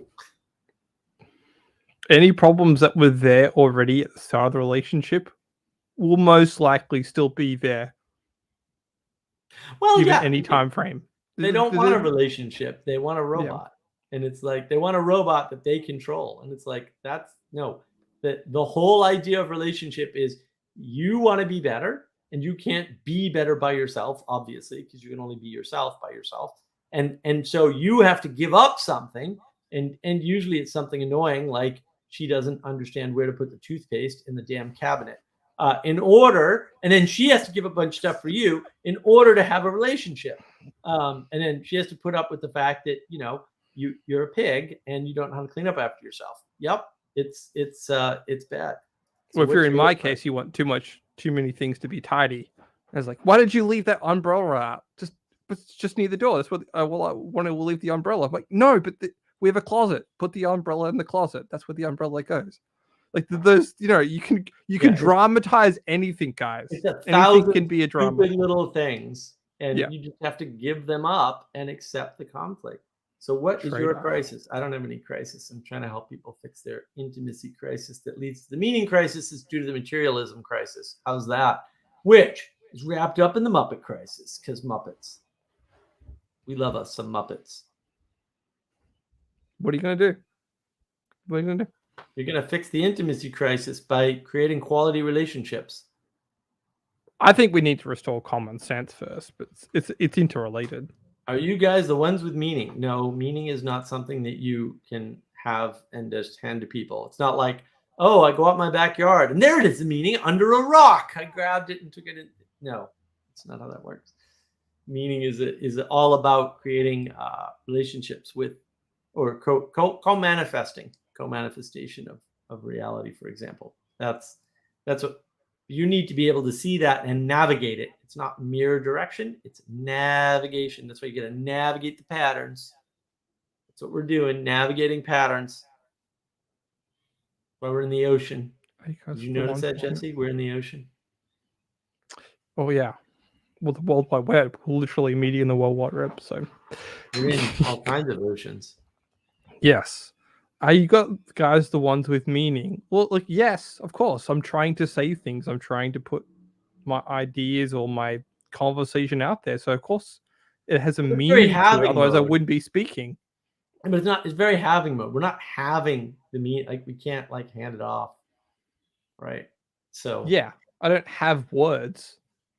Like, ooh, shots fired. Fix the intimacy crisis with solipsistic niche internet videos that will barely be viewed. No, that's not how you fix the intimacy crisis. But also, I don't know if they'll be barely viewed. I got one video over 1,000 views, so I wouldn't call that barely viewed. You never know what's going to happen in the future. You can compress time to now if you want. You just want to understand the world.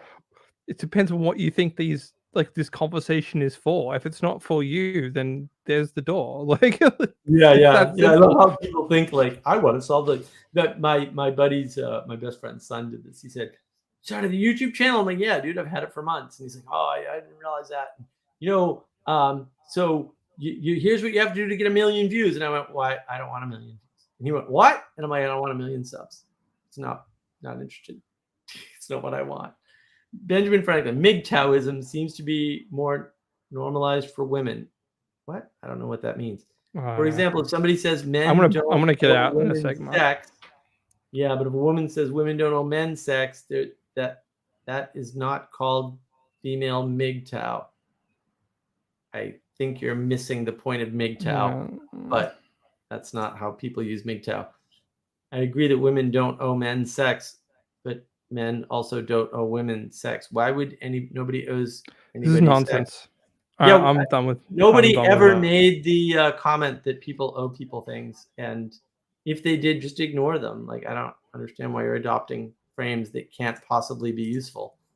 The easiest way to not adopt to avoid this is to not adopt bad frames, and then you don't have a problem to fix. It's war games. The end of war games. A strange game. The only way to win is not to play. Yeah. Most games are strange, and the only way to win them is not to play. Okay. You don't need to adopt these crazy frames, and then you don't run into these problems. What's the stream next week? What are we doing? What's the stream next week? I don't have a theme for next week. Dude. Okay. I haven't. Do you have a suggestion? I mean, I've got something. Well, part of this is like I like the idea of doing these things in a series. But I don't know if I pulled off the Soothsayer thing. If I did, like, if Sally and other people tell me, like, oh, no, I got your point, then I can say, all right, complexity level of this, I can now explain. So I've got this. The problem is you guys don't know what's going on. Me, I got this all mapped out and like, how hard is this for me to explain? So as I gain the skills of explanation, I can go to harder and harder things. I thought the intro was good. I thought the monologue today was good. I thought the monologue was good. I've been saying that for a while. The different people that come in and try and help you. And I also do think that once you tend to want to reduce the amount of time you monologue, but you actually get into a better flow the longer you do it. So I know you don't like to have all that attention for 45 minutes, but you actually, the ends of your monologues are better when you've been going for longer. Dude, I haven't done under an hour for a long time. Like and it's not even like want to reduce. It's like I'm exhausted.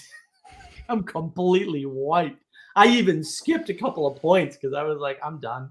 I can do these last 2 points. I'm going to leave 2 points off. I can't even, and they were ancillary. So it wasn't, I mean, I padded it on purpose. So I didn't lose anything.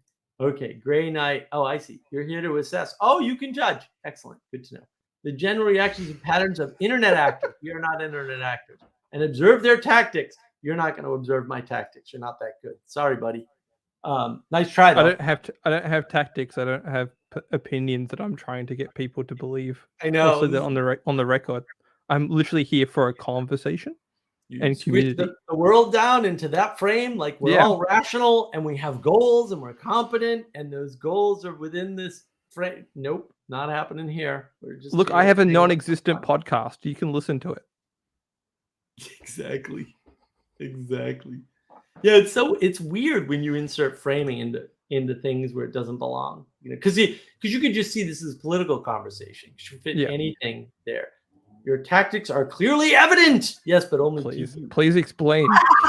Please explain. And that is true, but you're the only one seeing those tactics. You don't realize it, which is fine. But I'm just might not want to have that attitude about the world. Like it's gonna end in disappointment. It's gonna end in disappointment. That's for sure. This is like all the people in the US like, oh yeah, Joe Biden finally got elected. We're gonna get climate change, and none of it happened. All like, is it just people are so entertained that they just don't understand? They don't understand how these things function. Like that's part of it. Well, they've been told that they do. Right. Okay. Yeah, so what happens, Jesse, what happens in the postmodern ethos is you are told that you can understand the world. Or we don't even say the world. We'll say you can understand the political machine. How's that? Okay. And then you're told that. So you go, I can do this. You're starting with a bad telos. You're starting from a bad set of, I can understand your tactics. That's I of course I can. I'm a smart guy. I've got an IQ of 130. I can understand your tactics, right? But if they're not there, then whatever you're understanding is a projection, right? So what you do is you go, aha, I can do this, and you come up with a system that is just barely able to fit into your brain, literally. And your brain, it's not your brain, it's your cognitive load ultimately. Yeah. So different people have different ideas of how complicated politics actually is if you talk to them. And they have different nuances, which is freaking hysterical. And then they believe that their system produces accurate and precise predictions. And of course, it never does. And which isn't to say they aren't right by accident sometimes. But, ultimately, right, Joe Biden does get elected, however you want to think about that election, whether it was stolen or whatever, it doesn't matter, right? Doesn't matter. But then none of the things that were supposed to happen as the result of Joe Biden getting elected actually occur. And anachronisms too, aren't they? They're like, like MGTOW. I'm like, I don't know what you're talking about. Like, this is a bullshit thing. I'm sorry, I'm going to lose it. Like, what are you talking about? You're talking about something that you've putting a phrase forward, you're making me believe in some list of letters and saying that's this phenomenon. I'm like, that doesn't exist. And he's describing like climate, like this climate phenomenon. Like, do you mean that in America? Or do you mean that in where? But also he's using it in a way that no one else is using it. Right? Yeah. Like when people talk about MGTOW there. Dust wants to know about Soothsayer. Well, dude, you got to listen to the previous live stream where we did the monologue and defined Soothsayer and said like Sam Harris is one. And everybody's like, you shouldn't use concrete examples. And I'm like, no, that's exactly the point of what I do, is to give you concrete examples. That was funny as hell. I'm like, have you guys not been watching my streams? No, I'm not going to give you a past example to get around being like attacked. I don't care. If you think I'm wrong, make an argument. If you attack me, then I know I'm right. You can piss off. Just make an argument. Yeah. Oh, only 130? Well, that's on one scale, that's genius level. But yeah. Yes, Dust is suitably amused. I see you missed all the fun, Dust. Because when somebody said that, I was like, who are you? Go away. I was like, I'm not shying away from calling out people in the here and now that are soothsayers. Piss off. They can, if they don't want to be called soothsayers, they can stop doing the soothsaying. It's fine by me. It's completely within their control. Should we do the contrast, like truth telling, something like that? Well, we did. I mean, I talked about Peterson, right? Peterson's not a soothsayer. Sam Harris clearly is, right? Peugeot's not a soothsayer at all, right? You know, and we use prophet, right?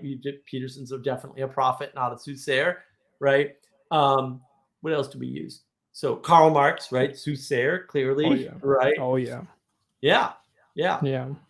and you know, and it's prophet versus false prophet, right? That's what soothsayers are, false prophets, right? I don't know if I put that in the monologue. It was in my notes. You didn't.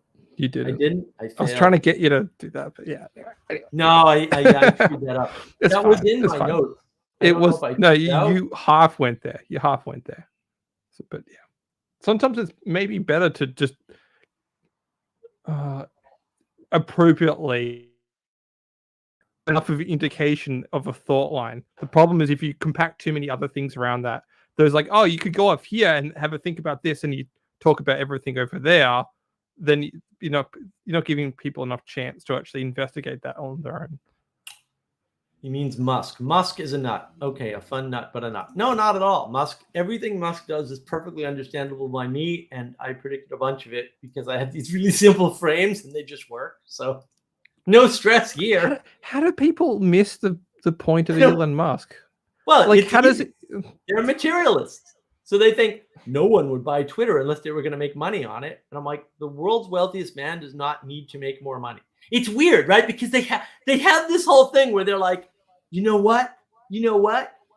Billionaires only want to make more money. But you know what? They don't need any more money. And I'm like, do you not understand the contradiction? You set yourself up in, my friend. If you believe both of those things at the same time, you're in a performative contradiction, right? You're just stuck. And billionaires are the ones that do all the charity that y'all want. I don't know where else it would come from. So thank God for that. And then they don't understand all these contradictions. So they don't understand. First of all, Elon Musk only put $4 billion into Twitter. The rest of the money is monies from his investors who look, and I said this in my video on Elon Musk, like, I'm not sure Twitter can ever be profitable. Like, I'm not sure that's a thing that can be done. However, if it is possible, he is one of the 5 people on the planet that could pull it off.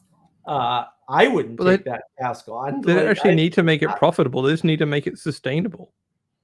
That would be the best outcome, just so that it carries on. Right. And just outcompete, and then over time it'll outcompete Facebook and all the other ones that are slowly degrading. If you try to understand anything in materialistic terms, you quickly go to nihilism. Yeah, I was jumping to a traditional frame, which is like right. The reason why people on Twitch is ideological or religious is a better way to say it. You know, and that's when you don't understand that, you think everything he does is nuts. Well, yeah, sure. Like look, it's crazy to build a cathedral. That's nuts. Look at how long it took these poor guys, and a lot of guys died building cathedrals. And like, why would you building rockets is nuts? Same thing. Building a skyscraper is nuts. It's actually crazy. Building a skyscraper in the United States is the most insane thing ever. We have more effing land than we could possibly use. So it's just crazy. Like, why would you do that? And people die building skyscrapers. There's no material reason to build a skyscraper. It doesn't work in materialism. It only works when you realize, read Atlas Shrugged, right? Read some Ayn Rand, read The Fountainhead. It only works when you need that exemplification of the ideal. And then skyscrapers make sense. I mean, this is Ayn Rand lands in New York City and becomes enchanted by skyscrapers. And that's why she writes The Fountainhead. And Howard Rourke and all that. Like, that's the impetus for that. It surprised me too that, if I can close the thread here before I go, that Chad just didn't get what John Wick 4 was actually about. I'm like, I just told it to you in one word: legacy. What is the end of things? What is the Armageddon? Now, Armageddon is not about the Armageddon. Like, the Armageddon is about closing the loop. Is about what happens after, because the things are always ending. You have to see it. And that's the problem. Right. Like, a lot of people don't see things. And then when you're looking for something that isn't there, what ends up happening is you project, and then something is there. And now you have not only a bad model, but a model that looks like it produces something. When in fact the model didn't produce anything. You projected into it a fantasy from your head. And you don't even know that you did that. And that's like Brene Brown. Like, listen to Brene Brown's TED Talk. She's clearly enchanted herself. Listen to the Viveki AI talk, the first one. Like, it's like, what are you doing? Like, everything you're saying is actually wrong. And by the way, you're bringing in all this weird stuff for no apparent good reason. Like, why are you talking about this? Why are you saying AI is going to be spiritual and is going to write a Bible better than the Bible? And that's crazy talk. That's just nuts. It sounds like something that happened in 1930s, and I won't go into that, but you can look up to what things were written in the 1930s and what religious implications they had. There you go. Dust to dust. Self-induced psychosis? Well, no, things lead to psychosis. Like, when you self-enchant, when you become enchanted by like your own ideas or something, yeah, there's psychosis there for sure. Like, it leads to that. Doesn't start there. Like, this is more reduction and compression and oversimplification. Like, you can't assume that because the end result is psychosis or nihilism or something, that was their intent. People do things all the time by mistake, by accident. They're not competent. Most people are not competent most of the time for most things. I know we have a hard time with that because there's big implications for us, but guess what, bucko? Peterson goes into this. You suck, and you'd be a Nazi guard tomorrow if the Nazis were here today. Sorry, it just is what it is, and you need to come to terms with that. And that's what people are having a hard time with, is their own imperfection. They think, because they've been told, to be fair, they've been told that they are capable of doing things, that they are not capable of doing things, right? And you can't understand something like politics or the world or other people or find the tactics in Jesse's secret agenda when he's wearing the and he goes to the Jesse cave and then fights crime or whatever the hell. Like, it's very Batman versus Superman. See my video on navigating patterns, right? It's right there, right? I mean, that's the same ethos that Grey Knight had, which I find, Dust, I know from experience I suck. You probably suck less than you think, sir. You're quite competent when you need to be. You just, like, a lot of it is just overextension. Like, a lot of people are like, you know what? Sam Harris is really smart about, what is he, a neurophysiologist or some bullshit? And I was like, he must know a lot about philosophy. It's like, no, he's a philosophical retard. Yeah, there you go. Because guy who knows brain stuff should know things about other brain stuff. Right, right. Or philosophy, or, and then he takes philosophy courses, and it's clear that he didn't read the books. Or the number of people that have explained to me clearly, who read The Republic, that The Republic is just about justice and contains no politics in it. In fact, I've only found one use of the word politics, and it's in like the middle of book 4, is zero. I'm suspicious that zero of the people that read the book really understood it correctly at this point, because people are describing a different book from the book that is The Republic.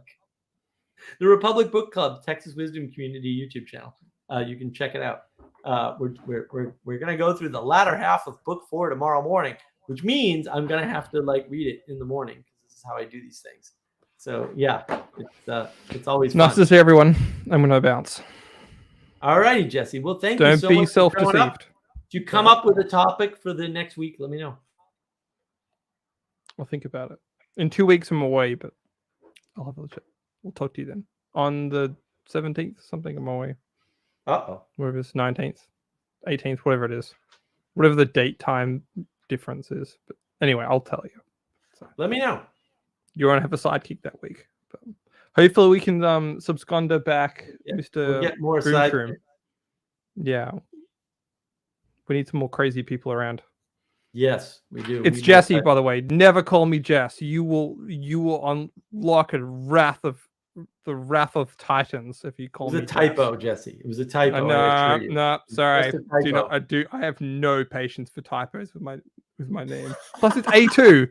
You should be calling me A2. No, seriously. The amount of people that think they can engender me or disgender me too. It's like, no, that's the name. Like, that don't call people and call things by their proper name. Otherwise, this is the thing, right? Proper naming's important. Right. Don't be self-deceived. If someone starts calling you feminine things to that's They're starting to soothsay you. Oh, you know. It's like, no, okay. I've not allowed that. You know, you can nickname me, sure. I'm a Muppet. There you go. You can nickname me. That's fine, but that's something I agree to. But don't do that to other people as well. Exactly. And trade-offs, right? If someone starts, you know, it's another thing. They start framing you in a certain way. It's like, no, well, you're actually making a trade-off about my identity in the world, and that's what matters. Because you identify with things, but people identify with you, and you don't want them to identify them. You don't want them to identify with other things that you don't identify with, that aren't true, that aren't the good, and they aren't the beautiful. And I haven't said the transcendentals. So there we go. Excellent. See you, Jesse. Have a great night. Well, day. Aussies. They don't know where they're at. All right. Well, unless somebody else wants to jump in, I'm probably going to try to get some sleep. I'm always amped up after these crazy live streams and after parties and stuff. So we'll see. We'll see what we come up with for next week. And if you get any suggestions, you know, reach me on Discord. You can drop me a line on a comment, whatever. We'll try to get some stuff in. I need to know how good that monologue is. So we'll get the reports back in the coming week here and figure out if we can do more complicated subjects. I could do so much more stuff if I would just more articulate than I am. Terrible. You know. Alrighty then. I'm going to wrap it up. Nobody wants to join me. That's fine. Maybe next week we're going to do the same format. I think I like this format, even though we're not getting quite as much traction. I don't really care. We're going to do the 2.5 to 3 hours with the monologue, and then we're going to do the after party. I tried determinism versus free will. It's just a paradox. Yeah, it's a paradox. Let me explain to you how that works. If you didn't have free will, you couldn't think about the idea of free will. The concept couldn't occur to you. That's the trick. Sam Harris doesn't understand that because he's stupid. I'm glad you liked the stream. You're most welcome. I'm happy to do it. I have a lot of fun, and I hope I keep having fun. And I hope everybody has a great week. I'll try to do a midweek stream for better times. Also, maybe with Manuel if he's available. If not, maybe I'll do one on my own. We'll see. Have a great night, everybody. Have a great week. If I don't see you until next Friday, and take care. Be well.